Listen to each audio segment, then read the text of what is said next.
Aujourd'hui, nous vous présentons une conférence de Yasmine Bourgoin-Roberts qui termine son deck en ce moment même, finalement, et qui a commencé par être mon étudiante dans le cours d'introduction à la sociologie et qui est devenue par la suite au Sophir une excellente assistante de recherche pendant presque les 2 dernières années.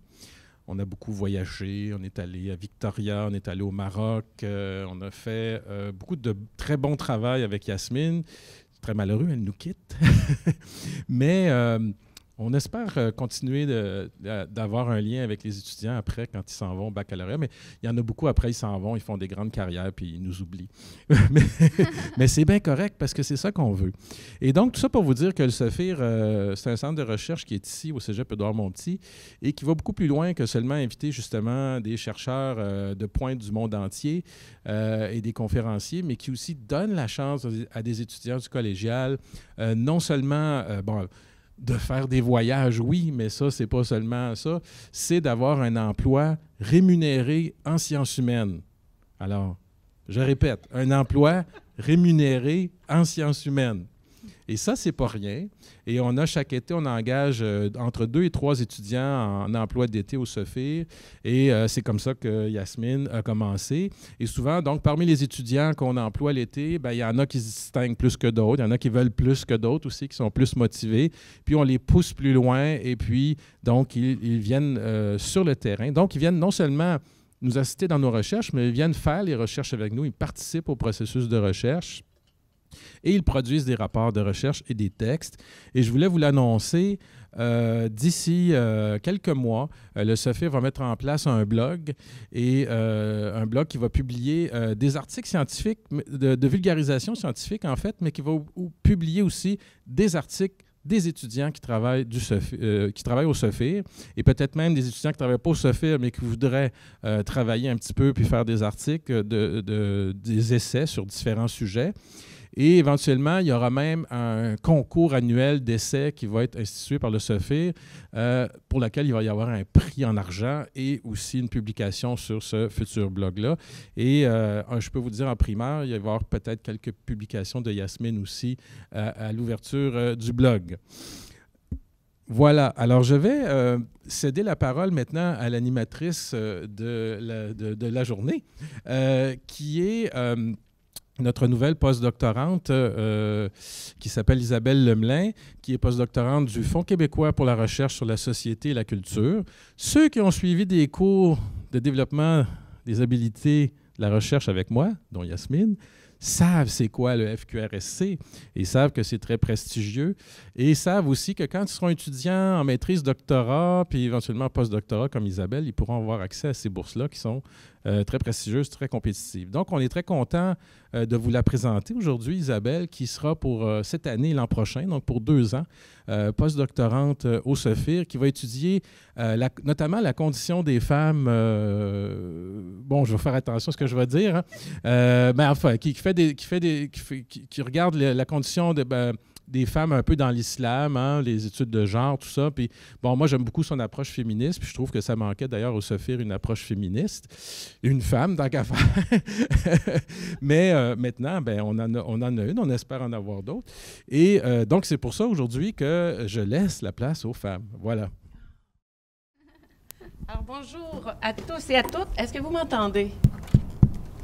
Vous m'entendez, mais c'est la caméra qui m'intrigue derrière. Ça marche-tu, cette affaire-là?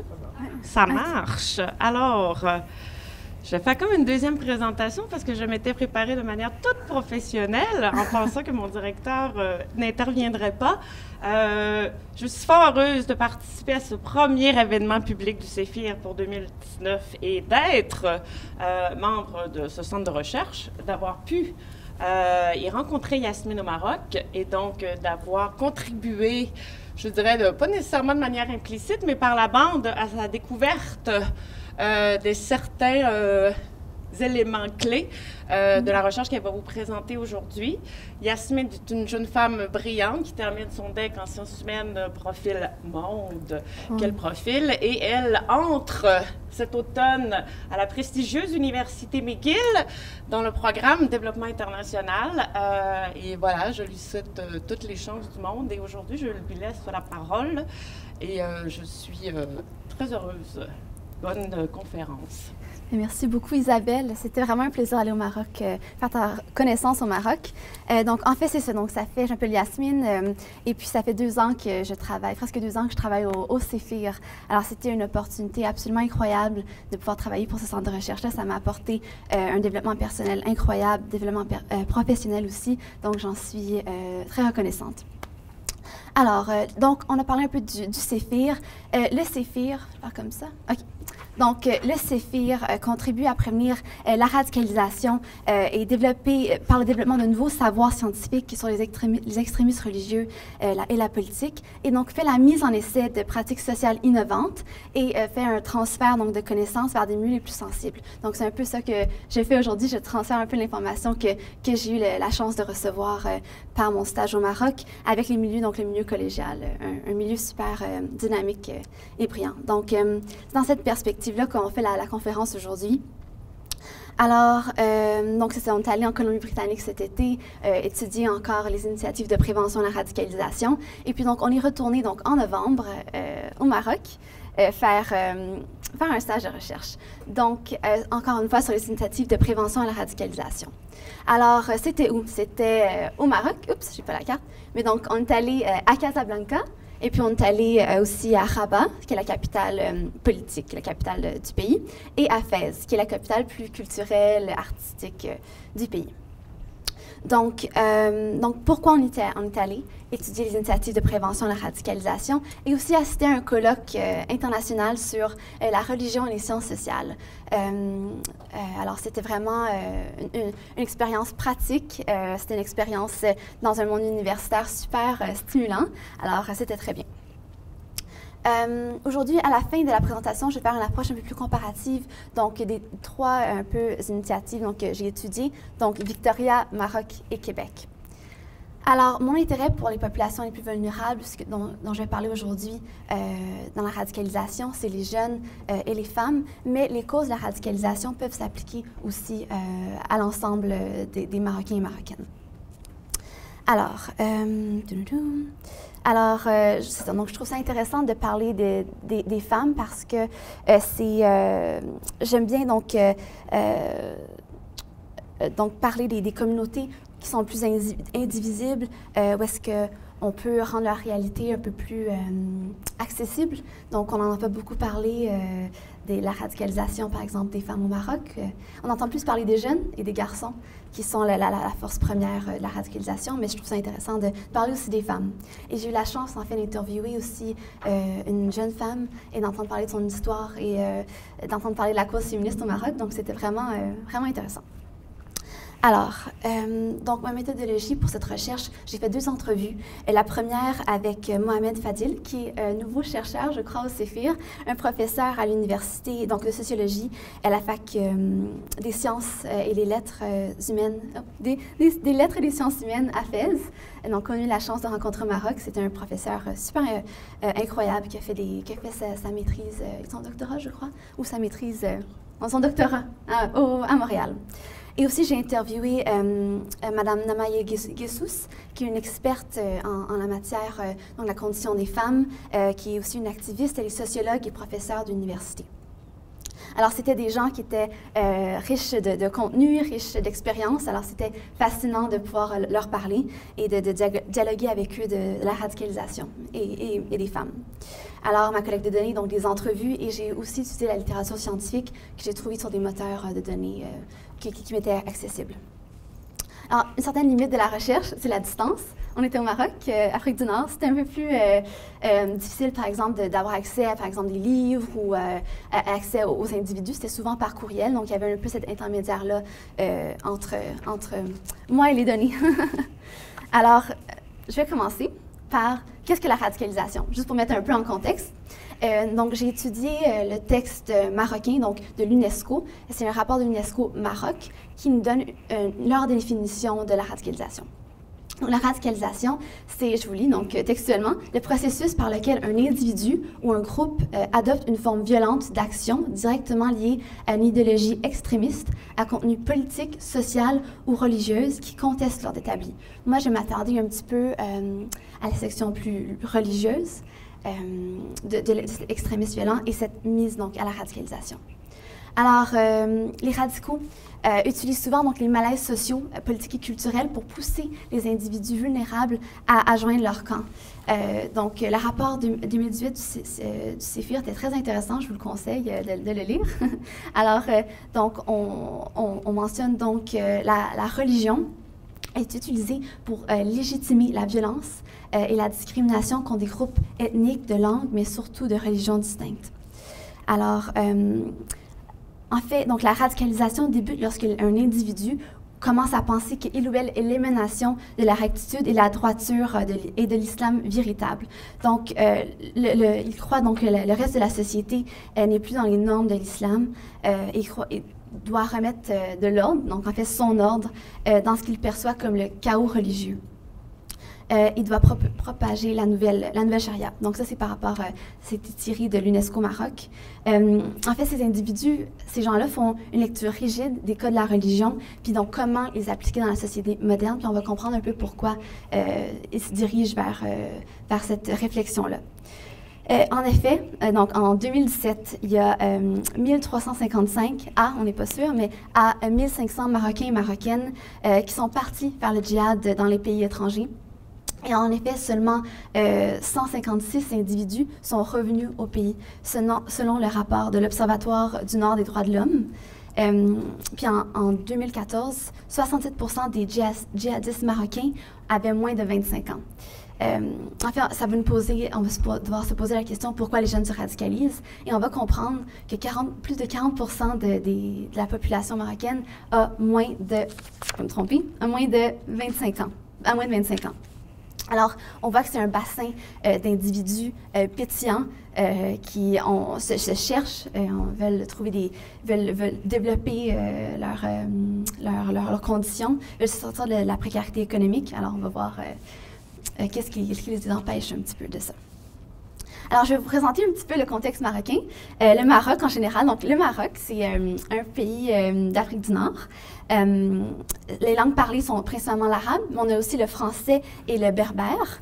La confession la plus pratiquée, c'est l'islam sunnite. Pourquoi ils parlent français? C'est qu'ils ont obtenu l'indépendance de la France en 1956. Ils entretiennent encore des relations économiques et sociales avec le pays colonisateur. Donc, comme j'ai dit, la population est très jeune. Plus de 40% des Marocains et Marocaines ont moins de 25 ans. Donc, et puis, donc, ce qui est intéressant à savoir, c'est que le taux de chômage des jeunes est de 27,50% en ce moment. Donc, en 2018, pardon. En 2018, donc, c'est un taux extrêmement élevé de chômage. Alors, tu as une population jeune qui n'ont pas d'emploi. Puis, est-ce qu'ils vont faire éduquer? Est-ce qu'ils ont une accessibilité à l'éducation? Peut-être. Un peu moins.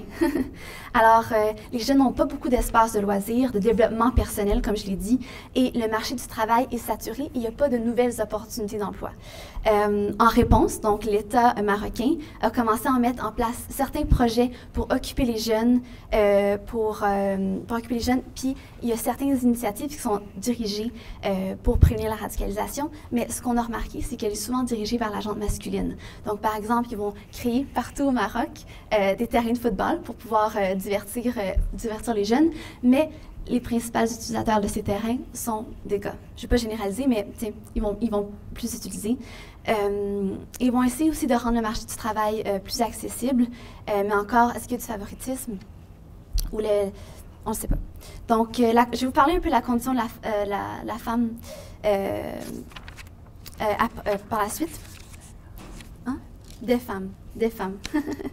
Donc, Je vais vous parler de la condition des femmes, mais en premier, je vais vous parler un peu des jeunes parce que c'était ma première entrevue avec Monsieur Fadil. Donc, on parlait principalement des jeunes. Par la suite, je vais vous parler des femmes parce que c'était ma seconde entrevue avec l'experte dans le sujet. Donc, pourquoi les jeunes se radicalisent? En fait, selon le rapport de la jeunesse et l'extrémisme violent de l'UNESCO Maroc, propose en 2007 des causes de la radicalisation. Les premiers relevant donc du domaine de la vie sociale et les secondes donc des grandes défaillances structurelles. Donc, dans le domaine de la vie sociale, on parle de la vulnérabilité économique, on parle de la marginalisation, on parle donc des frustrations sociales, du sentiment d'injustice sociale, du sentiment d'oppression politique. Et puis, je vais faire un peu une mise en contexte du gouvernement marocain par la suite pour comprendre un peu ce sentiment d'oppression politique.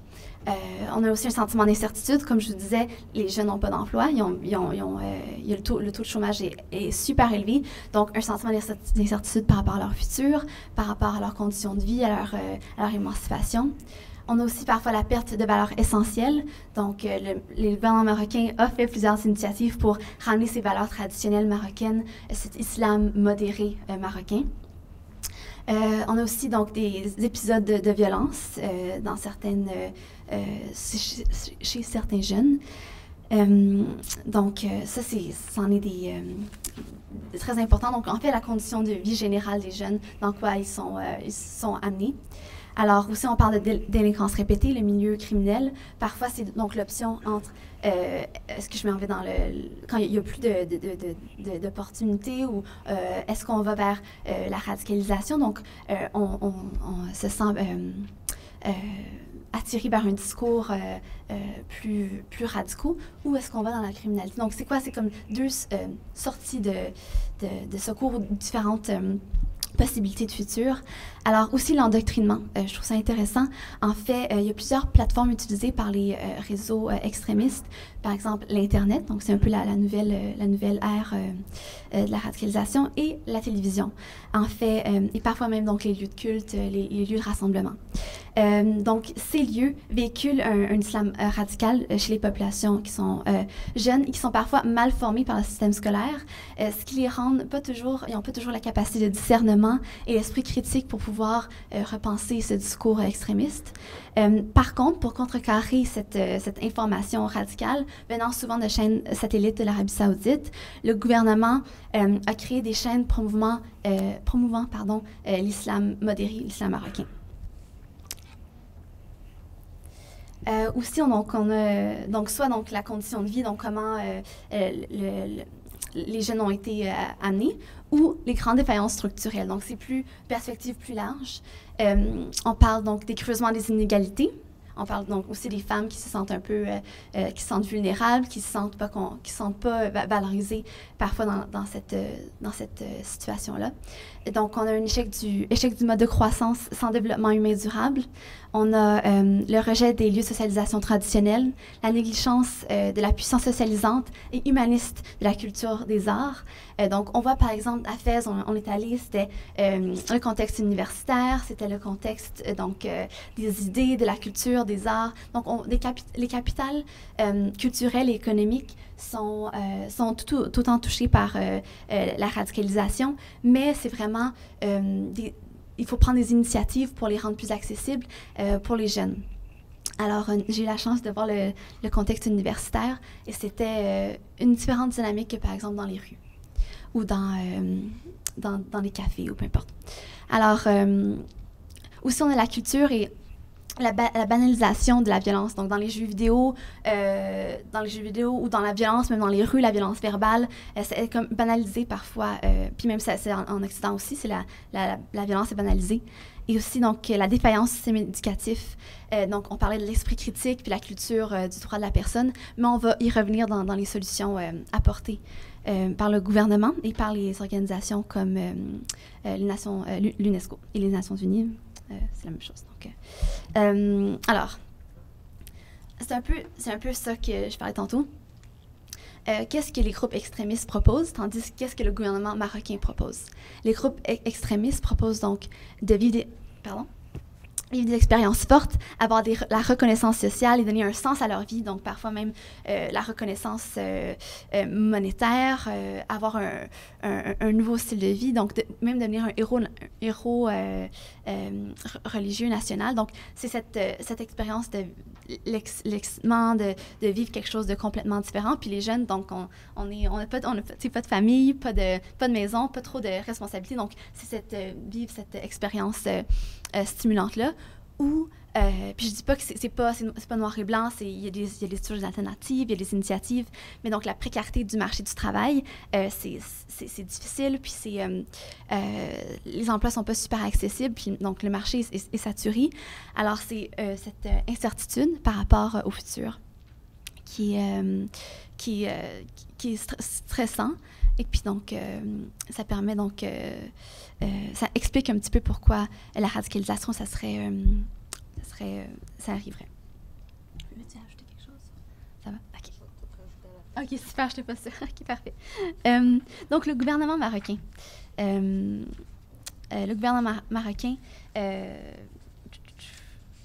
C'est... en fait, je vais faire un petit contexte du gouvernement marocain. C'est une monarchie autoritaire. Donc, le monarque détient la plus grande partie du pouvoir politique au Maroc. Et puis, il est aussi, donc, ce que M. Fadil me disait, c'est que la religion, c'est vraiment une affaire d'État au Maroc. Le roi, c'est le commandeur des croyants. C'est celui qui tranche dans les décisions, effectivement. Donc, alors, parfois, les gens peuvent être un petit peu mécontents de cette situation ou heureux, en fait, qu'il y a un roi pour trancher, parce que c'est pas comme dans la religion catholique, parce qu'il y a un clergé, il y a une certaine... il y a un pape, donc, qui tranche dans les décisions. Alors là, au Maroc, il y a le roi qui peut prendre un peu cette place-là. Alors, vraiment, donc, ce que les rapports disent, c'est que sa fonction est de préserver les constantes religieuses et protéger le libre exercice du culte. Et donc, oui. Tu as oublié de nous dire ce que le gouvernement marocain offre aux jeunes, par exemple. Je vais dire après, je pense. OK. Donc, ouais, OK. Alors, dans les documents officiels, c'est intéressant de voir, en fait, le premier pilier, donc le document officiel, donc comment ils vont contrer la radicalisation et l'extrémisme religieux. C'était le premier pilier donc, de leur approche multidimensionnelle et intégrée pour prévenir ces dangers-là, c'était le pilier religieux. Donc, comment ils vont réformer réformer, puis une retraduction de l'islam pour la rendre plus moderne, mais plus moderne. Et puis le troisième pilier, c'était le troisième. Donc, on doit se dire qu'il y en a deux avant. Le troisième, c'était le pilier socio-économique, donc le développement humain. Alors, on voit un peu les priorités du gouvernement pour contrer la radicalisation. C'est vraiment dans cette perspective religieuse, puis par la suite, améliorer les conditions des jeunes, des femmes, des populations marginalisées. Alors, en fait, moi, ce que je me suis posé un peu comme question, c'est un débat à savoir si la radicalisation, c'est tout d'abord un problème doctrinal, un problème d'interprétation coranique, ou est-ce que c'est un problème sociétal? Est-ce qu'il faut réformer la société ou est-ce qu'il faut réinterpréter le Coran? Donc, je trouvais ça intéressant. Hein? Les deux. Mais donc, c'est quoi la priorité, en fait, dans cette situation? Alors, comme j'ai dit, l'acteur principal de la prévention de la radicalisation au Maroc, c'est l'État. Et toutes les initiatives découlent en fait de l'État. Alors, ils ont de l'aide un peu subordonnée de l'UNESCO qui vient les aider, les appuyer dans les projets. Mais l'État fait partie intégrante de ce processus-là. Alors, je vais vous parler tout d'abord, de la condition des femmes au Maroc. Parce que, donc, j'ai parlé des jeunes, je vais parler maintenant des femmes. Alors, c'était interview avec Mme Namaye Ghessous, qui est fascinante. Ses travaux sont très intéressants. Et puis, elle est très optimiste par rapport à l'émancipation des femmes et l'égalité des genres dans son pays, et donc je vais vous dire pourquoi.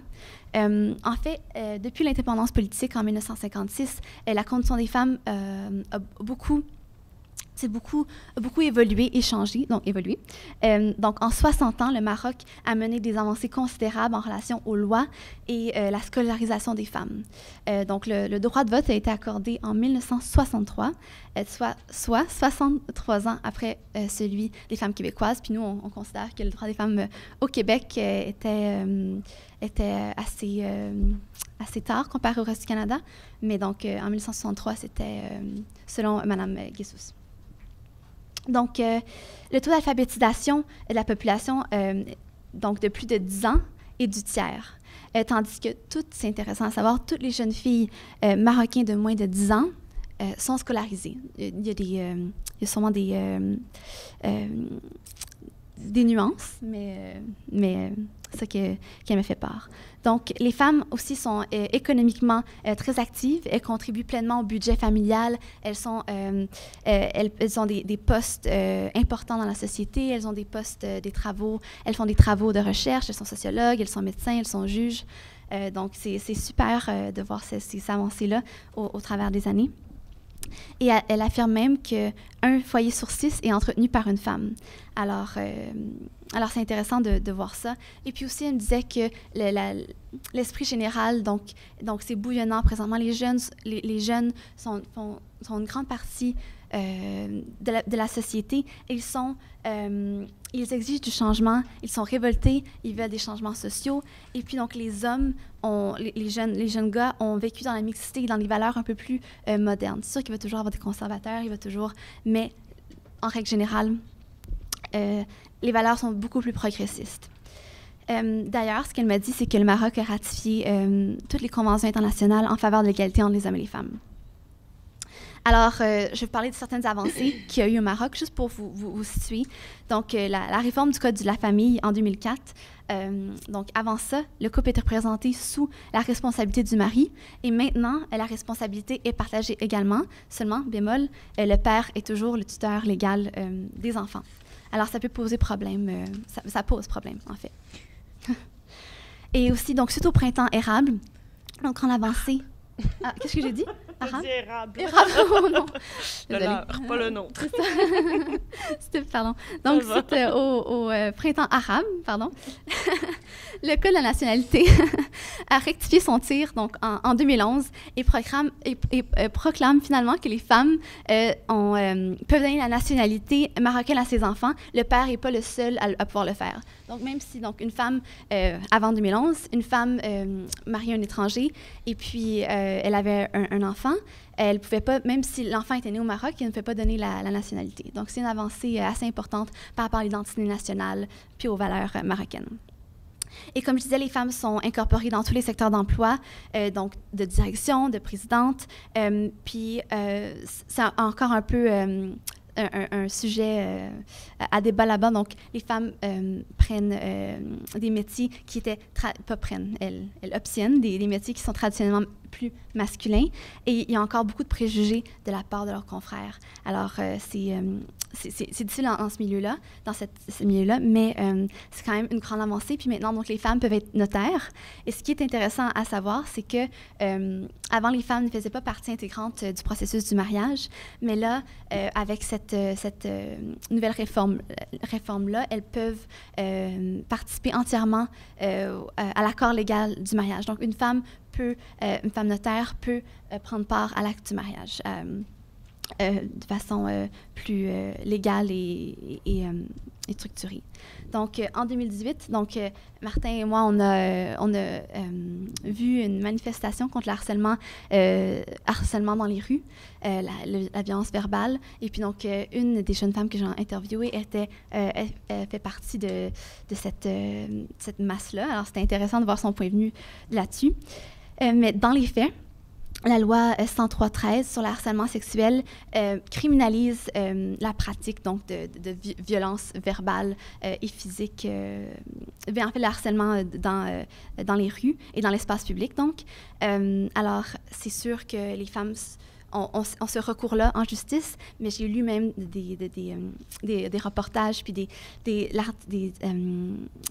articles qui disaient donc qui disait donc que les femmes ne devraient pas, dans ce cas-ci, poursuivre la personne ou l'homme, ce qu'il ne fait, c'était pas, ça ne valait pas la peine de le poursuivre. Donc, il y a encore cette dynamique de la femme n'est pas la victime, c'est plus les hommes qui font ces actes de violence. Alors, donc ça, c'était un plus par rapport aux avancées. Mais en effet, il y a encore quelques trucs à travailler et à faire évoluer au Maroc, comme l'égalité successorale. Donc, dans les dernières ratifications de la Constitution en 2011, ils accordent, comme je l'ai dit, les mêmes droits aux hommes et aux femmes, mais la femme n'a pas la même part de l'héritage. Alors ça, à mon avis, diminue... Oh, OK. Diminue sa possibilité d'enrichissement personnel, donc sa liberté. Alors, la manifestation qu'on a vue, c'était une initiative de Opération Rabat. Alors, ça permettait d'appeler les femmes à rompre le silence et à lutter contre les normes sociales et à s'informer de leurs droits. Alors, c'était vraiment le pourquoi. C'était organisé par Oxfam. Alors, c'était super intéressant à voir. On n'était pas trop sûrs au début, mais c'était vraiment intéressant à voir. Alors, un dernier petit élément. Je peux-tu faire un petit dernier élément là-dessus? Bien sûr. Parfait. Ce que je trouve très intéressant, c'est que... Il y a une loi qui pénalise les relations sexuelles hors mariage. Alors, et les couples les couples qui ne sont pas mariés, qui prisent cette loi, donc, peuvent être condamnés par cette loi. Alors, les relations sexuelles sont illégitimes hors mariage, donc dans la religion, dans la politique et dans la vie sociale en général. Donc, selon l'État, ce que j'ai trouvé super intéressant, c'est que selon l'État, le critère numéro 1 pour avoir une relation sexuelle, c'est le mariage et non le consentement. Donc, je pense que c'est une problématique que même les activistes marocaines sont en train de défendre pour comprendre pourquoi le mariage serait aussi significatif et non le consentement. Et non, le consentement. Alors même qu'il y a une étude sur la sexualité des jeunes célibataires au Maroc par une sociologue, Sana El Haji, qui dit donc que les normes sociales sont tellement importantes et donc ils instrumentalisent, comme dans plusieurs cas, la religion dans leur discours pour prévenir cette pratique-là. Et puis, ce qui est difficile aussi, c'est que donc il n'y a pas une éducation sexuelle au Maroc très importante. Donc, ça fait peur aussi. Donc, toute cette dynamique-là fait peur et représente un sentiment de honte aussi. Alors, c'est aussi donc pour parler donc de la condition des femmes. Donc, moi, je trouve ça super intéressant ce que tu as dit. Quand on s'est rencontrés, tu as dit tant qu'elles seront prises dans leur corps, elles vont être prises dans leur tête. Donc, c'est aussi c'est important de le... Puis ça s'applique aussi donc aux relations sexuelles, au harcèlement dans l'espace public et dans le domaine de la vie sociale. Donc, ça s'applique aussi à toutes les sphères de leur vie. Donc, les initiatives maintenant. On passe au plus... au vif du sujet. Pas long. Oups. Pardon. Donc, les initiatives. Pardon. L'État est vraiment fait partie prenante, comme je l'ai dit, des initiatives. Donc, on parle de l'encadrement religieux. Ils vont faire le contrôle et la gestion des activités dans les mosquées. Ils vont faire le contrôle du prêche. Donc, il y a un ministère des Habous et des Affaires islamiques qui essaie de redéfinir le rôle de la mosquée et de mettre à niveau les imams. Donc, comment ils font ça? C'est donc avec la formation des leaders religieux, avec la fondation Mohamed VI des oulémas africains qui a débuté en 2015. Alors, cette fondation-là, c'est super intéressant. En fait, ils veulent unifier et coordonner les efforts des oulémas musulmans. Donc, les oulémas, c'est comme les hommes religieux qui étudient la religion sur le continent africain pour véhiculer les valeurs de l'islam tolérant et consolider les pratiques. Donc, essayer de mettre à niveau les leaders religieux pour pouvoir divulguer les mêmes discours religieux. Et ce, en étant pas trop extrémiste ou rester moderne et rester moderne. Donc, les leaders religieux, ce qui est intéressant, c'est qu'ils ont une formation religieuse, donc la pratique, mais ils ont aussi une formation académique. Donc, ils apprennent les sciences humaines, l'informatique, la philosophie, les droits de l'homme, pour un total de 30 heures par semaine. Et puis, donc, une formation très riche et diversifiée. Puis, les étudiants, en fait, ils font un peu la diplomatie religieuse. Les étudiants viennent de 32 pays différents, de l'Asie, de l'Afrique et de l'Europe. Et donc, le Maroc essaie de diffuser un peu cet islam marocain tolérant, alors, pour contrer la radicalisation. Alors, ça, c'était très intéressant. Puis, ils réforment un peu cette éducation religieuse pour restructurer l'espace religieux. Alors, ils sont ouverts aussi. Ce qui est intéressant, c'est qu'ils sont ouverts aussi au dialogue, à différents acteurs de changements sociaux. Ils sont ouverts à différentes disciplines, à différentes cultures, à différentes langues. Donc, c'est intéressant d'avoir cette diversité-là dans cette pratique. Alors, aussi, ce que j'ai trouvé, je dis beaucoup le mot intéressant, mais c'est intéressant, donc la valorisation du rôle de la femme et l'amélioration de sa représentativité dans la sphère religieuse. En effet, 40% des étudiantes dans cette fondation-là sont des femmes. Alors, les femmes aussi l'étudient et le pratiquent. Alors, dans le document officiel, le gouvernement considère que cette initiative impactera et immunisera les communautés locales. Alors, quand ces nouveaux guides spirituels qui ont une formation adéquate, diversifiée, vont faire leur entrée dans les institutions religieuses puis dans leur communauté locale, ça va faire une vague de changement, une vague de fraîcheur. Et puis, donc, il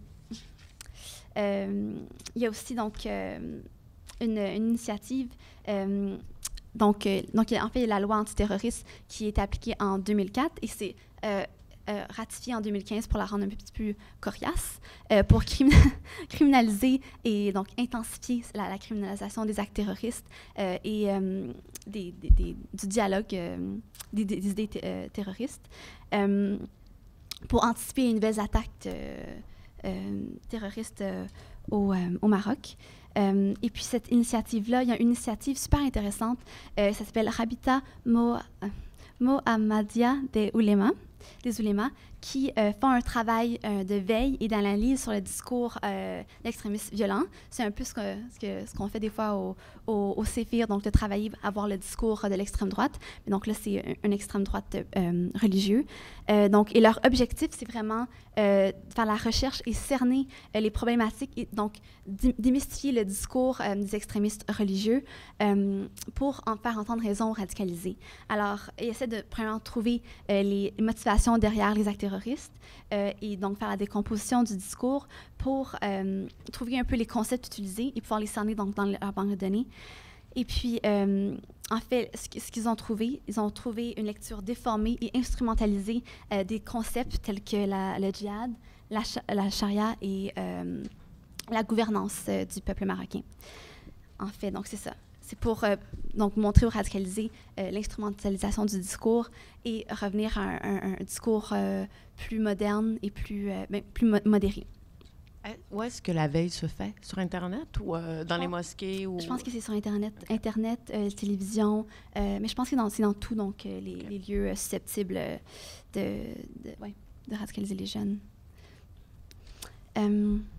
Donc ça, c'était l'approche plus religieuse, cette approche. Mais là, on va parler plus de l'approche, donc la troisième dans le document officiel, l'encadrement socio-économique, social, donc de la jeune population. Alors, tout d'abord, initiative nationale pour le développement humain. Alors, comme il est écrit, c'est pour lutter la précarité, l'exclusion sociale, puis élargir l'accès aux services sociaux de base, promouvoir les activités génératrices d'emploi, venir en aide aux personnes souffrant d'une grande vulnérabilité et de besoins spécifiques. Alors, c'est un peu, à mon avis, le filet social, donc il essaie de créer un filet social, mais je voyais beaucoup souffrant d'une grande vulnérabilité. Donc, ceux qui souffrent d'une plus petite vulnérabilité sont un peu moins couverts, mais donc c'est un peu pour ce... Donc, c'est ça. Donc, c'est le rôle un peu du gouvernement, donc créer un filet social. Alors, ça, c'est la première initiative. Puis, l'UNESCO est beaucoup impliqué dans cette initiative-là. Aussi, donc, l'éducation, comme on en parlait, en fait, donc, il y a eu une défaillance du système éducatif. Après, donc, il y a eu 2 coups d'État sur Hassan II, donc un roi précédent, dans les années 70. Et puis, donc, à ce moment-là, il a décidé de réformer le système scolaire pour, je cite, calmer les esprits.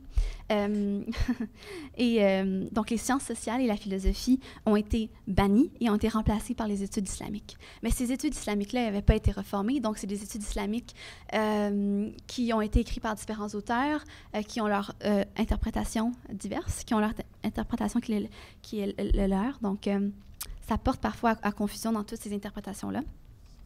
Alors, ça, c'est Namae Gessus dans notre entretien, qui me fait part de ça. Et puis, donc, le roi actuel a une nouvelle perspective sur l'éducation. C'est ce qui est innovant, ce qui est bien.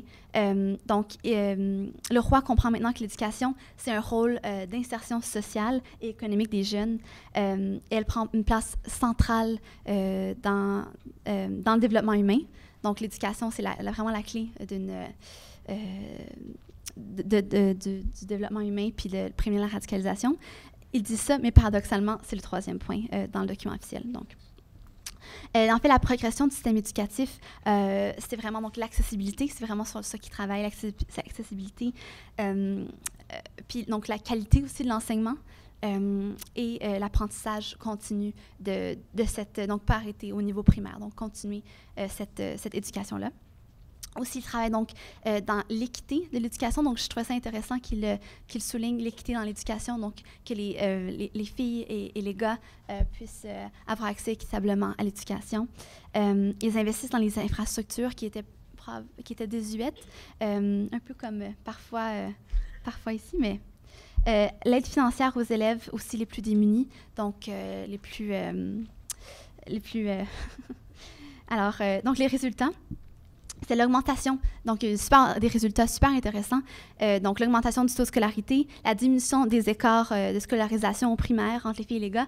Et on fait aussi des études par rapport donc, aux élèves qui sont dans les campagnes. Donc, l'accessibilité est encore moins présente que les gens qui habiteraient à Casablanca, par exemple.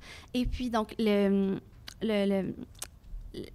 entre les filles et les gars commence à diminuer par rapport aux campagnes puis l'accessibilité à l'éducation.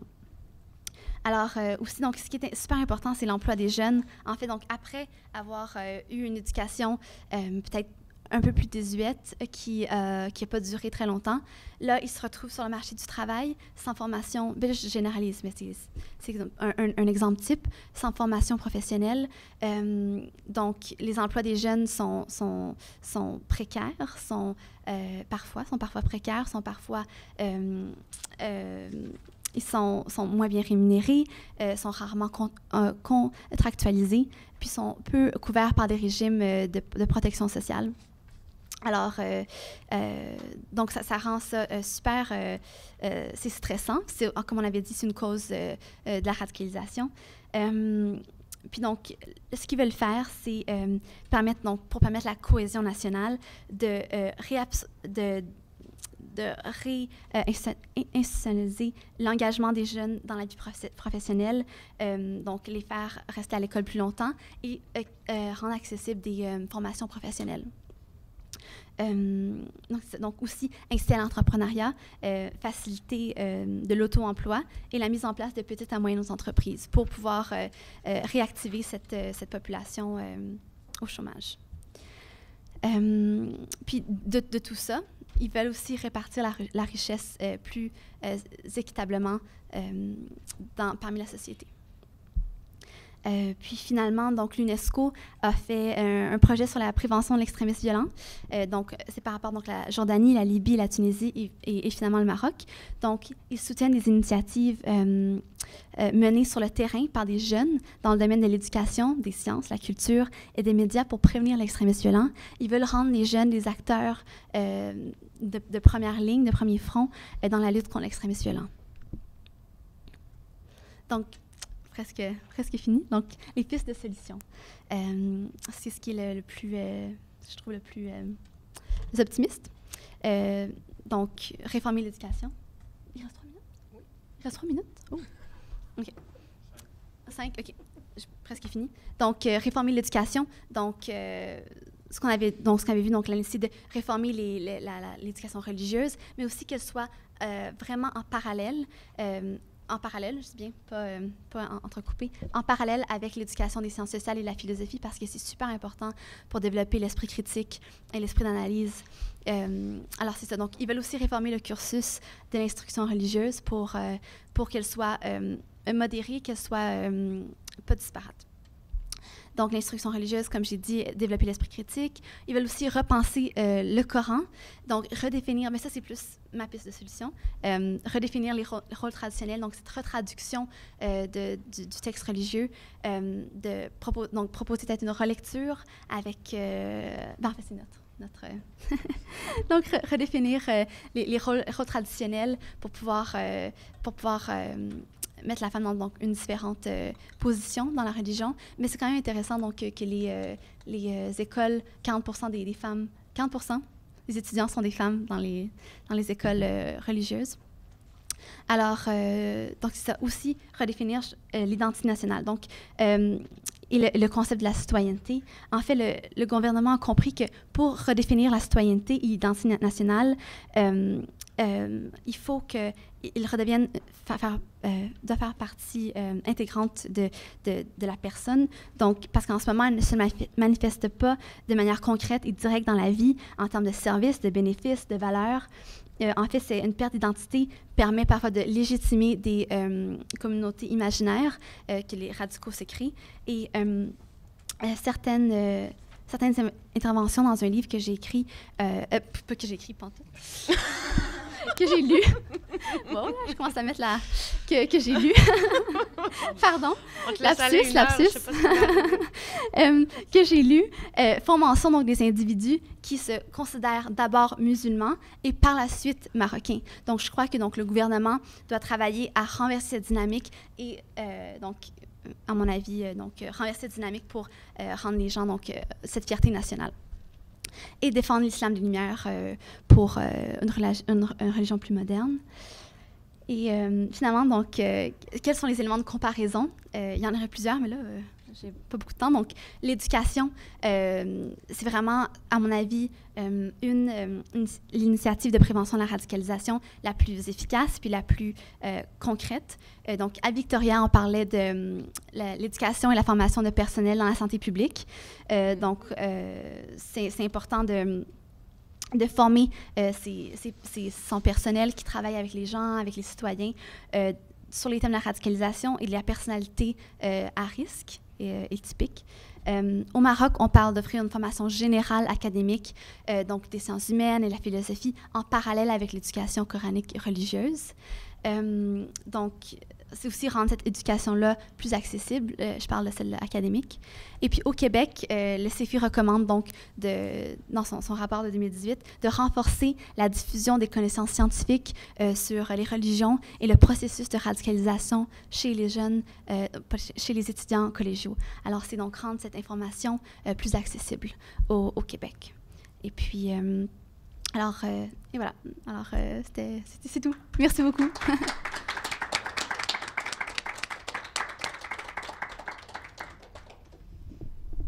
Alors, cher public, c'est la partie difficile, c'est la partie où c'est à votre tour de prendre la parole.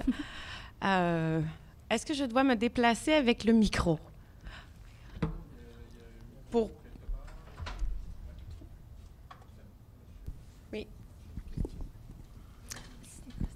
Oui, j'aimerais une clarification à propos des héritages.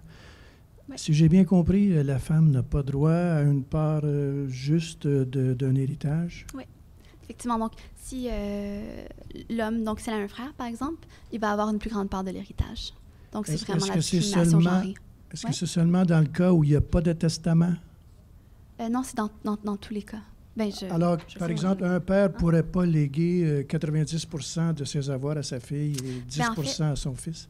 Dans la réforme, il n'y a pas d'élément qui dit que donc il doit y avoir un partage équitable, égal de la richesse. Donc peut-être qu'il y a des cas isolés où est-ce que le père donne ou la mère, les parents donnent plus d'argent à la femme ou équitablement, mais il y a pas ce qu'on dénonce un petit peu, c'est qu'il n'y a pas de point fixe dans la réforme de 2011 qui dit l'héritage doit être partagé équitablement, également, pardon.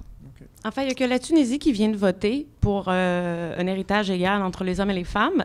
Sinon, ben, c'est une règle coranique. Et en fait, même s'il n'y a qu'une seule fille qui est une héritière dans la famille, l'argent ou les biens, les propriétés vont se retrouver chez le frère, chez l'oncle, chez la personne, chez le mâle, un homme, en fait, qui va pouvoir hériter la chose. Donc, c'est quelque chose aussi, en fait, c'est l'intrication, je voudrais, d'un droit laïque, parce que quand on parle de réforme légale dont Yasmine a fait mention, mais on se retrouve aussi confronté à des réalités d'ordre religieuse qui sont toujours premières et qui vont faire en sorte que, ben là, les lois, on les vote, mais on ne les respecte pas nécessairement, ou il y a toujours des espèces de difficiles compromis à faire ou à ne pas faire. Donc, voilà. C'est ça. Alors... Oui, donc Yasmine, moi, j'aurais une question, peut-être un... Ah, quoi? Oui, il y avait mademoiselle devant, mais... Ben là, il m'a passé le micro, là. On va lui donner après. Mais moi, c'est une question très simple. Je te demanderais plus de regarder ton observation participante. Le colloque que tu as cité, tu as pu voir beaucoup d'interactions entre les professeurs là-bas et leurs étudiants. Ce que je voulais te demander, c'est est-ce que tu as remarqué des différences entre les interactions entre les étudiants et leurs professeurs là-bas et ici, par exemple? Ouais. Est-ce qu'il y a une différence? Oui, effectivement, il y en a une. Donc, on a assisté à un colloque, c'était dans un auditorium. Les professeurs étaient assis en avant, donc en groupe, pas mélangés. Et puis, il y avait les étudiants, étaient plus... je dirais pas respectueux, mais plus protocolaire. Donc, c'était docteur ci, docteur ça, des questions très... ils prenaient des notes pour bien formuler leurs questions. Ils donnaient la main, c'était très protocolaire. Il n'y avait pas cette relation qu'on a au Québec avec nos profs. Je trouve qu'au Québec, on a une relation peut-être plus dynamique avec nos professeurs, plus égalitaire. Mais donc, au Maroc, c'était très, mon professeur, c'était donc une entité. C'était différent par rapport à ça. Une hiérarchie, exactement. Oui. Merci. Bonjour, Oui. mon nom c'est Iba. Enchantée. Et j'ai passé mes 2 derniers mois au Maroc. Ah oui! Donc, Super. j'ai fait le tour du Maroc. Je suis partie de Marrakech jusqu'à Fès. Oui. Oh, wow. Et j'ai passé par plusieurs villes au milieu. Je voudrais juste clarifier une chose sur l'héritage et après, Oui. j'ai ma propre question. OK, pas de problème. Sur l'héritage, moi, je suis de confession musulmane. OK. Donc, la femme a le droit à 1/3 de l'héritage du père. Ouais. Et le 2/3 va à l'homme. Au fils. Ouais. Et s'il n'y a pas de fils, donc c'est un cousin Ouais. ou un oncle. Et c'est vraiment ces 2/3-là. C'est Ouais. ça, c'est dans le 2/3. Mais pour la question d'héritage, c'est un couteau à 2 tranchants.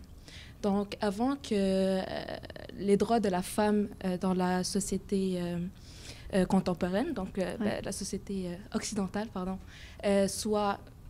Donc, la femme a le même droit que l'homme. Mm-hmm. Avant ça, la femme n'avait pas le droit dans la société occidentale d'avoir l'héritage. Donc, l'islam a permis le commencement du féminisme par le 1/3. Ouais. Avant Ouais. le début bien sûr, avant le début du féminisme. Okay. Mais aujourd'hui, on est en retard. Donc, il doit y avoir un... C'est ça. Mais c'est intéressant C'est de ça. l'apporter, oui. Donc, c'est ça. Pour moi, Oui. l'héritage, c'est un couteau à, Oui. c'est à 2 tranchants. Oui. Donc, ça dépend comment Oui. la personne le perçoit. Mm-hmm. Sinon, moi, ce que j'ai remarqué quand je suis partie au Maroc, c'est la frustration des jeunes. Oui. Donc, on a parlé des jeunes. Ce bouillonnement, là. C'est ouais, ça, ouais. j'ai ressenti une grande frustration. Donc, il y en a une frustration qui amène une crise identitaire. Ouais. Donc, il y a des jeunes qui vont, grâce à l'Internet, qui vont regarder une nouvelle façon de vivre, donc en Mhm. Europe ou Oui. en Amérique, et qui se disent, bon, j'appartiens plus à ce mode Oui. de vie. Oui. Qu'est-ce que je fais ici? J'ai pas de travail, j'ai pas d'études. Qu'est-ce Mhm. que je fais? Mhm. Et le radicalisme, je crois, selon moi, ça Mhm. c'est selon moi, Oui, bien, par que contre, ça pose comme... ça donne un but à ces personnes-là. Mhm. C'est leur dire, OK, t'as Oui. pas de une scolarité, alternative. t'as pas d'éducation, Ouais. tu sais pas c'est quoi l'islam, Non. parce que ces personnes sont Non. ni religieuses ni rien. Non. Eux, ils leur disent, c'est ça l'islam, Mhm. c'est ça qu'il faut que tu fasses si Mhm. tu veux l'au-delà, Ouais. que ben, Ouais. ce soit dans... Mhm. ben, c'est ça, comme au paradis. C'est un peu là. cette guerre entre l'Orient et l'Occident, un petit peu. Ouais. Donc, puis donc, est-ce que c'est un peu donc pas deux directions, mais comme il y a tellement eu de guerre, il y a tellement eu de frustration, puis de rancune entre ces deux civilisations-là. Ouais. Alors, je crois que oui, c'est intéressant de ça. l'amener. Donc, ma question, c'est est-ce que vous avez aussi remarqué la frustration chez les jeunes qui sont Ouais. hors emploi, qui sont au chômage, Ouais. qui sont ni éducation ni rien? Ben, je crois qu'on était dans un milieu universitaire, donc c'était... OK. Mais quand on était, par exemple, dans les vieilles villes, dans les médinas, je voyais parfois des jeunes qui savent comme pas trop quoi faire, tu sais, qui sont juste... ou qui aident leurs parents, mais je sens que ça peut permettre aussi cette violence-là, violence verbale ou violence dans les espaces publics, parce que... Donc, qu'est-ce que tu fais? Qu'est-ce que tu as vu? C'est quoi tes modèles? Alors, oui, j'ai senti cette frustration-là.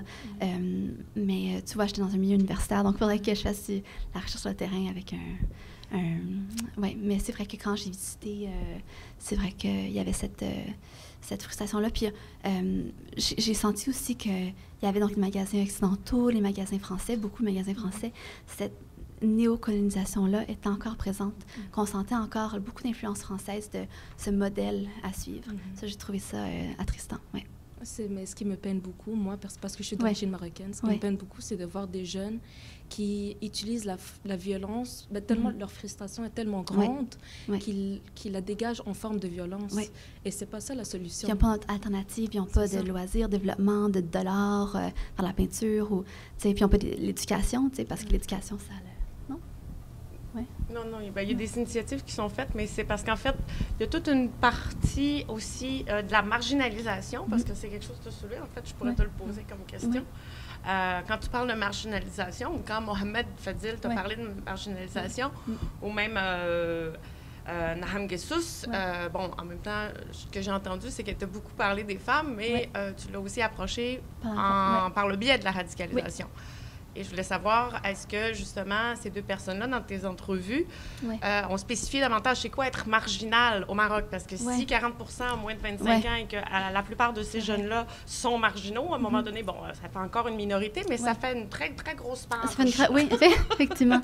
Qu'est-ce que, justement, être marginal au Maroc? C'est être un artiste? C'est être homosexuel? Qu'est-ce qui fait que tu es vraiment différent? C'est ça. On va parler donc d'homosexualité, c'était un sujet tabou, mais on va plus parler de c'est quoi les initiatives que le gouvernement fait pour prendre en charge un peu ces individus-là. Donc, par des centres communautaires, des centres jeunesse, des terrains de foot. Donc, on va moins parler, mais c'est une bonne question. Je vais me l'écrire pour mon rapport. Mais donc, qu'est-ce qu'un individu, un jeune vulnérable, puis marginalisé au Maroc? Ouais. Je suis désolée de rajouter quelque chose. Ils ont aussi rajouté l'obligation de participer à l'armée pour empêcher, entre parenthèses, la radicalisation. Donc, ils n'ont rien à faire. Donc c'est ça. Donc, les jeunes qui n'étudient pas et qui n'ont pas de travail, maintenant, ils s'en vont à l'armée. Ils peuvent avoir une violence étatique plutôt qu'une violence daïchienne. C'est merveilleux. Alors, mesdames et messieurs, est-ce que vous avez quelque chose à ajouter? Est-ce que vous avez d'autres questions? Sinon, on vous remercie énormément de votre attention. Merci. On applaudit chaleureusement Yasmine. Merci beaucoup. Merci Isabelle.